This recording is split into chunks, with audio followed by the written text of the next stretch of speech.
सो hi guys, ये हमारा adolescence and accompanying changes का पार्ट 2 है। Okay, reaching mental, intellectual and emotional maturity. तो देखिए, हमने एडोलसेंस के बारे में बहुत डिटेल में पढ़ा है कि ये मतलब हमारा चाइल्डहुड और एडल्टहुड के बीच वाला फेज होता है। ठीक है, इसमें प्यूबर्टी अटेन करते हैं। अब देखिए, इस वक्त ना इंसान का थिंकिंग भी चेंज होता है। आप देखेंगे कि बच्चे जिस तरह से सोचते हैं, एडोलसेंट्स वैसे नहीं सोचते हैं। ओके, तो पहले मतलब चाइल्डहुड में वो डिपेंडेंट होते हैं अपने पेरेंट्स के ऊपर। अब ये लेकिन अपने थॉट्स वगैरह से भी इंडिपेंडेंट हो जाते हैं। ठीक है, और अपने बारे में कॉन्शियस होते हैं। मतलब आप देखेंगे एडोलसेंट्स में बच्चे जो होते हैं, मतलब जो एडोलसेंट्स होते हैं, वो सोचने लगते हैं कि अरे मैं कैसा दिख रहा हूँ, मैं अच्छा तो दिख रहा हूँ। बहुत देर तक अपना मिरर मिरर में नहीं हारते हैं अपने आप को। ओके, और इंटेलेक्चुअल मतलब दिमाग का भी विकास हो जाता है, इंटेलेक्ट उनका स्ट्रांग हो जाता है, वो इंटेलेक्चुअली डेवलप हो जाते हैं। ठीक है, और सोचते हैं, मतलब चीजों के बारे में सोच समझ के चीजें करते हैं, थोड़ा सोचते हैं मतलब। ओके, काफी टाइम सोचते हैं फिर कुछ करते हैं। ओके, अब देखिए इस पे भी बता सकते हैं कि मतलब कुछ लोग भैया फिर भी रैश डिसीजन लेते हैं ना। तो वो कुछ कुछ लोगों का होता है, बट जनरली वो लोग मतलब सोचते हैं, सोच समझ सोचते हैं कुछ कि हाँ ऐसे करना है, वैसे करना है। ठीक है, अब देखिए, और हाँ, ये वाला जो पीरियड होता है ना लाइफ का, इस वक्त इनसे जो ह्यूमन होता है उसमें सबसे ग्रेटेस्ट कैपेसिटी, मतलब उस वक्त वो बहुत कुछ सीख सकता है। वो चाहे तो आप उसको डांस सिखा दीजिए, गिटार बजाना, पढ़ाई वगैरह सब। अब देखिए, मन लग गया जिस चीज में, वो सीख जाएगा वो। ठीक है, इस तरह का होता है। ओके, लेकिन हाँ, अब भाई वो कभी कभी इनसिक्योरिटी होती है, जिसकी वजह से ना बच्चे बहुत बिगड़ जाते हैं। कुछ लोगों की मतलब इनसिक्योर हो जाते हैं वो कि भैया मैं कैसा दिख रहा हूँ, क्या हो रहा है, उनको समझ में नहीं आता। जैसे बॉडी, शरीर में इतने शारीरिक चेंजेस होते हैं, माइंड भी बहुत चेंज हो रहा होता है, तो समझ नहीं पाते कि मतलब कभी कभी ना कंफ्यूज हो जाते हैं थोड़ा से कि क्या करे क्या ना करे। ओके, पर ऐसा है कि उस वक्त टीचर्स को, पेरेंट्स को, सबको समझाना चाहिए कि इसमें कुछ इनसिक्योर टेंशन लेने वाली बात नहीं है, ये सबके साथ होता है। ओके, ये मतलब एक ग्रोथ हो रहा है और ये सबके साथ हो रहा है। ठीक है, इसमें देखिए मेंटल ग्रोथ होता है ऑब्वियसली।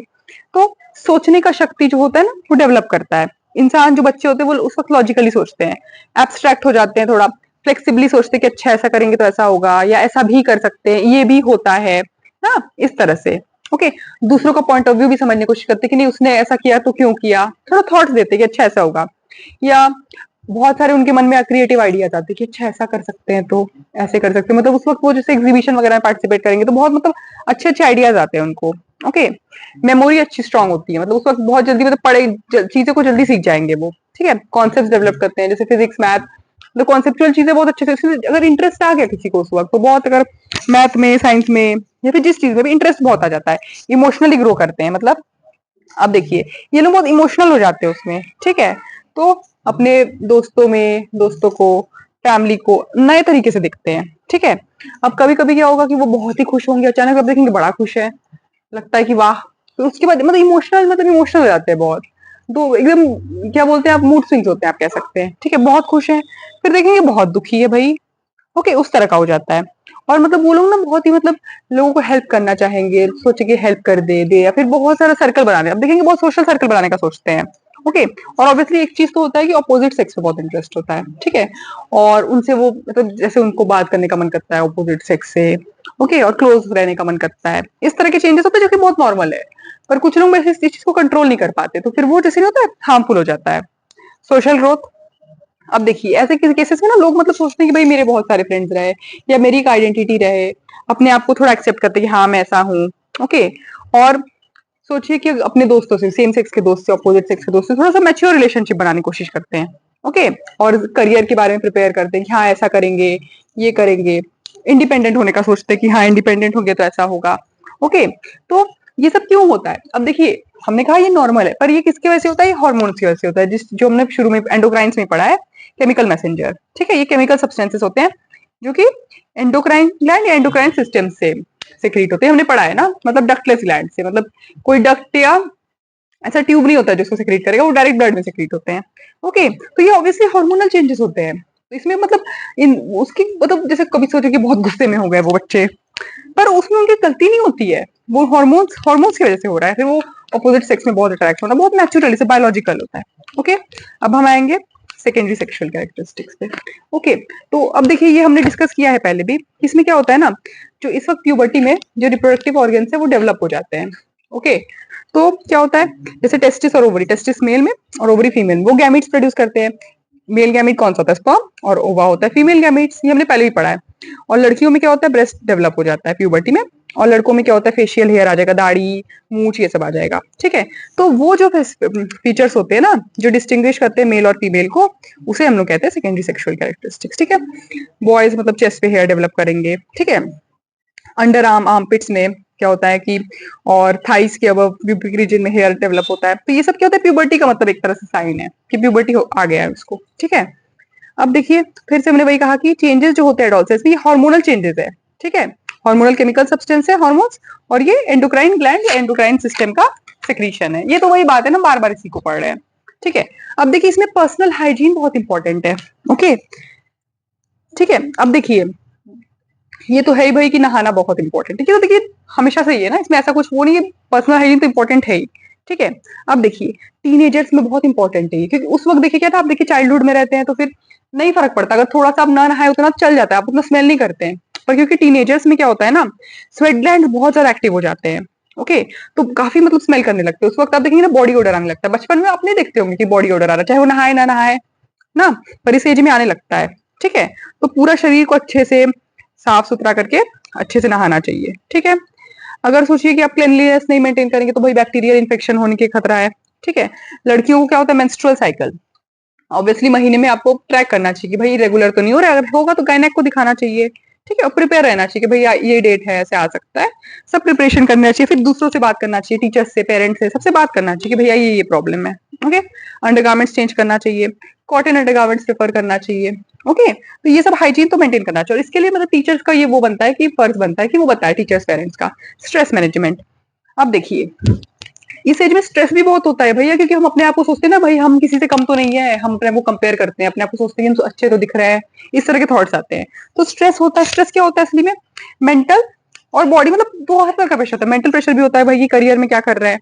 ठीक है, stress is general term applied to various psychologic, मतलब मेंटल एंड फिजियोलॉजिक, मतलब बॉडी प्रेशर्स एक्सपीरियंस्ड और felt by person throughout their life. अब देखिए स्ट्रेस ऐसा नहीं कि उस उम्र में होता है, उस उम्र में देखिए आप, क्योंकि आप जस्टिफिकेशन आपको लगता है ना कि भाई मतलब हम अपने को फिट कर पा रहे हैं कि नहीं, इसमें पीयर प्रेशर होता है कि हम कैसे लग रहे हैं, वो मुझे, अगर ऑपोजिट सेक्स में आपको अट्रैक्शन, तो आपको लगेगा कि भाई हमको पसंद तो कर रहा है, आप सोचते हैं कि काश मैं वैसा ऐसे बन जाऊं, वैसे बन जाऊं। तो आपको ना बहुत स्ट्रेस होता है ये सब में, क्योंकि अगर आप किसी और के हिसाब से दिखना चाहेंगे, कि वैसा रहना चाहेंगे, वैसा बिहेव करेंगे, तो आपको स्ट्रेस होगा ना।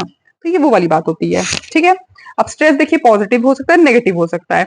ठीक है, अब देखिए अगर सोचिए स्ट्रेस अच्छा है भाई, कि अगर वो इंसान कुछ गेन कर सके उस स्ट्रेस को करके, ठीक है, वो मोटिवेटर है कि भैया स्ट्रेस और आज हम पढ़ नहीं रहे, कुछ हम पढ़ नहीं रहे, तो वो टेंशन हो रहा है, तो वो टेंशन लेके बच्चा क्या करे, पढ़ने लगेगा कि अरे हम ज्यादा पढ़ेंगे, आज हम 4 घंटा पढ़ेंगे, 5 घंटा। तो वो अच्छी बात है, वो पॉजिटिव है। ठीक है, अब नेगेटिव हो सकता है, अब वो सोचो कि इमोशनल प्रॉब्लम हो गया भैया, उसको हो सकता है कि ऑपोजिट सेक्स में कोई किसी को वो पसंद करता है, उसको वो पसंद नहीं कर रहा, तो भैया वो स्ट्रेस में आ गया कि अब क्या करे क्या करे। तो ये सब बहुत स्ट्रेस की बात होती है, इमोशनल प्रॉब्लम्स हो जाती है इन सब चक्कर में, वो सोचने लगता है कि अरे हम तो किसी लायक नहीं है।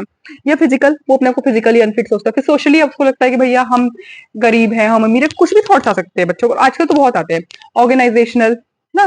तो ये सब स्ट्रेस आ जाते हैं।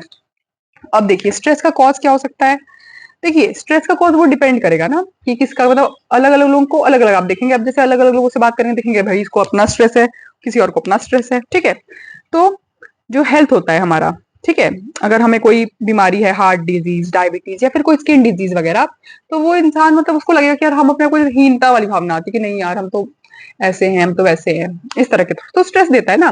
फिर गुस्सा, ठीक है, अक्सर जो गुस्सा आ रहा है फिर एक्सप्रेस नहीं कर पा रहे, तो वो भी टेंशन है।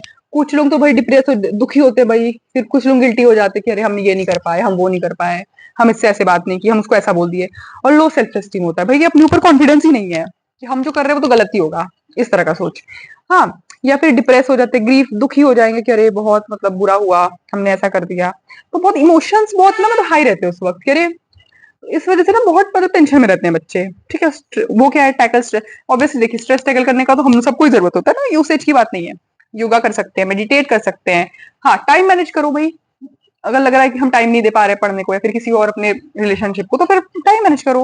ओके, स्पोर्ट्स, आप कुछ खेल, अगर आपको कोई हॉबीज है आप वो कर सकते हैं, डांसिंग, सिंगिंग, स्पोर्ट्स, ताकि आपका मन कहीं लगा रहे इंटरेस्टिंग चीज, मतलब ओवर थिंक ना करे, एटलीस्ट रैशनल थिंकिंग कर सकते हैं।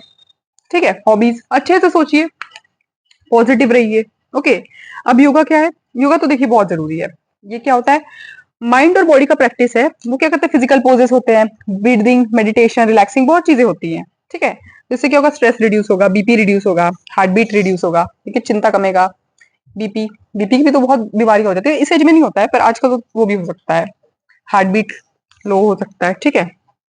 Meditation, it is a relaxation technique use during stress. अगर स्ट्रेस हो रहा है तो मेडिटेट कर सकते हैं। अब देखेंगे किसी को स्ट्रेस होता है ना, बोलते हैं मेडिटेट कर रहे हैं, ओके। तो हम लोग अपने माइंड को रिलैक्स कर सकते हैं, एनर्जी और मूड बहुत अच्छा हो जाएगा। टाइम मैनेजमेंट, ये सबसे इंपॉर्टेंट है भाई, स्ट्रेस वो करने का। अब देखिए अगर टाइम अपना आप बहुत प्रोडक्टिव रहेंगे ना, आपको कोई टेंशन होगा ही नहीं वैसे भी, ठीक है।